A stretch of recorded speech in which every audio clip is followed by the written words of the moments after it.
The relationship between my fellow monarch butterflies and milkweed began millions of years ago. We have become so interconnected that we are sometimes even referred to by humans as milkweed butterflies. Follow me back in time.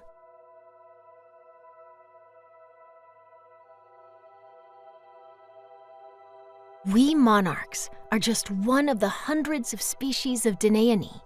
We belong to a butterfly subfamily that includes both milkweed and clearwing butterflies. We all descend from a common ancestor that lived tens of millions of years ago. Our favorite plants, the milkweeds, are about 130 species in the genus Asclepias, which occur throughout North America. Milkweeds are only about 3% of the 5,000 species of plants in the milkweed and dogbane family, referred to as Apocynaceae. These species also share a common ancestor that lived tens of millions of years ago.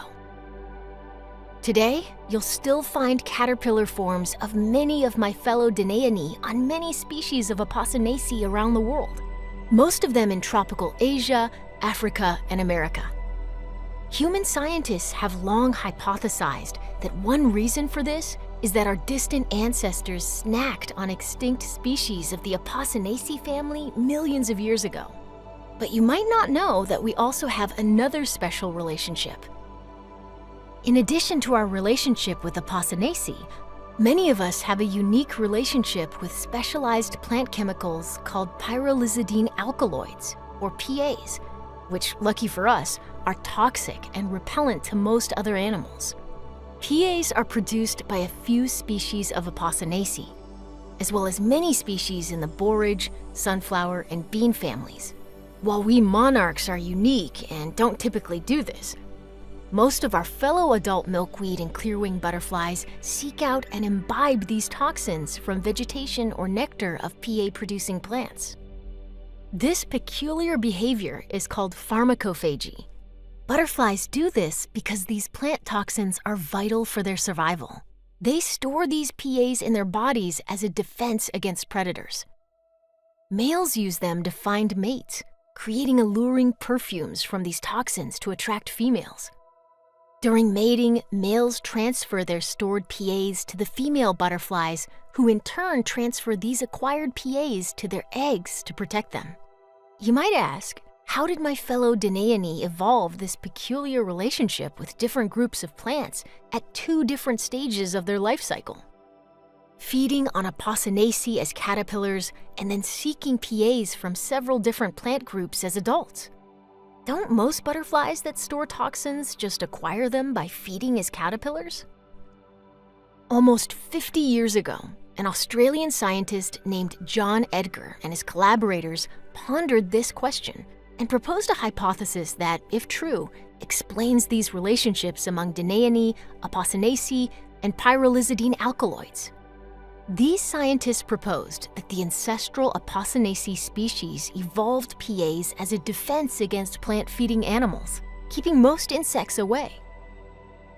But my Danainae caterpillar ancestors evolved a tolerance to these PAs and began feeding voraciously on Apocynaceae ancestors. We milkweed butterflies later evolved a use for these PAs as adult anti-predator defense and mating pheromones.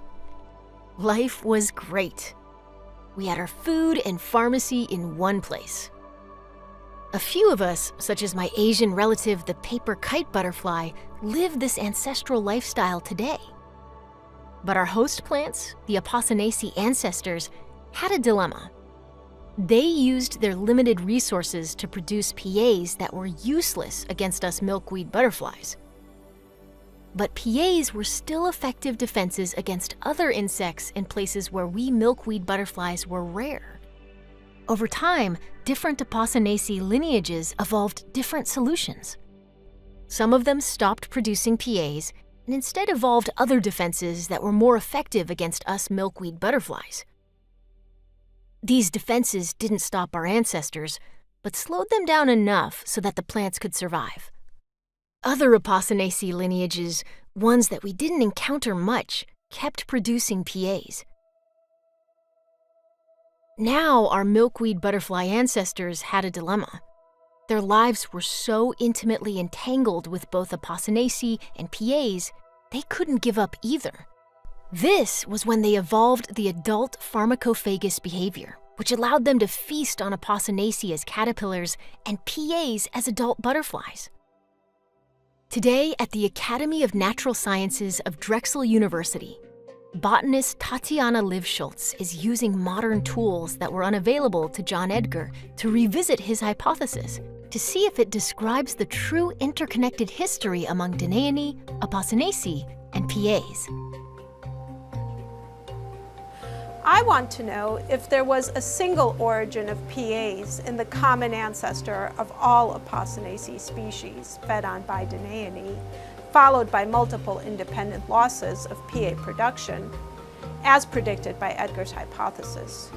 Or if instead, those few Apocynaceae species that produce PAs each evolved them independently, which would contradict Edgar's hypothesis. To do this, she worked with Villanova University chemist Kevin Minbiol and other colleagues to reconstruct the evolution of pyrrolizidine alkaloids on an evolutionary tree of Apocynaceae and track how many times PAs were gained and lost over time. Even after testing hundreds of species, it appeared she didn't have sufficient information about the occurrence of PAs across Apocynaceae. There are thousands of species, and it is hard, even for us butterflies, to be confident that any one does not produce PAs, since there can be variation within each species. Simultaneously, she studied the mechanism of PA production. She looked at the evolution of enzymes, the protein machines that make PAs. These protein machines are encoded by genes deep in the DNA of each species. Traces of genes for these enzymes can remain in the DNA of modern species even millions of years after their ancestors stopped making them. This leads Tatyana to focus on HSS, homospermidine synthase, the first enzyme in the PA production pathway that makes a chemical called homospermidine, the precursor of the core of each pyrrolizidine alkaloid molecule. Tatyana first asked, how tightly linked is the evolution of HSS and the evolution of PAs when we look across all flowering plants? After all, if HSS can evolve for other functions and/or PAs can be produced without HSS, is evolution of HSS a reliable indicator of PA evolution? She followed up the work of German scientist Dietrich Ober and his collaborators to study the link between PA and HSS evolution in 7 of the 14 lineages of PA-producing flowering plants. Tatyana confirmed Ober's finding that in each of these 7 instances of PA evolution, DHS, a ubiquitous gene found in all eukaryotes, including plants, butterflies, and humans, was duplicated, and one of the gene copies was recruited to function as HSS. She also showed that in each of these 7 independently evolved HSS genes, an amino acid motif, a specific sequence of protein building blocks, evolved. It appeared that every time PAs evolved, DHS was duplicated, and one of the gene copies evolved a specific sequence and functioned as HSS. This tight link suggested that the evolution of HSS could be used to study PA evolution in Apocynaceae. Tatyana then reconstructed the evolution of gene duplications and amino acid motifs in Apocynaceae to test Edgar's hypothesis against real data. She found that there is a single gene duplication that gave rise to the ancestral HSS-like gene, from which all the HSS genes in all the Apocynaceae species that are known to produce PAs today descend. A few species that don't produce PAs, such as the common milkweed and common dogbane of North America, have non-functional HSS genes. And almost all the Danainae caterpillar host plants in Apocynaceae are descended from this same ancestral species that evolved the HSS-like gene. All of these results are consistent with Edgar's hypothesis of a single origin of PAs in the ancestral Danainae caterpillar host plant, followed by multiple losses. However, she also found that this ancestral HSS-like gene did not have the predicted motif of an HSS from a PA-producing species. Instead, this ancestral gene is reconstructed with a motif intermediate between a DHS and an HSS. No modern species of Apocynaceae that retains this ancestral motif produces PAs. All known PA-producing Apocynaceae species have the characteristic HSS motif. A typical motif of a PA-producing species evolved several times independently in Apocynaceae lineages that descend from this ancestor. These results are inconsistent with Edgar's hypothesis of a single origin of PAs in the common ancestor of milkweed butterfly host plants, instead pointing to multiple independent origins of PAs. How can this test produce results that both support and contradict Edgar's hypothesis? Tatyana revealed an important clue. Both PA-producing and non-PA-producing Apocynaceae species have an intact HSS gene and the amino acid motif associated with PA production. This suggested that the background assumption she used in constructing her test, that a functional HSS with the characteristic amino acid motif can predict presence of PAs, is faulty. Instead, it appears that an HSS may have additional functions beyond PA production, since it is retained in a PA-free species.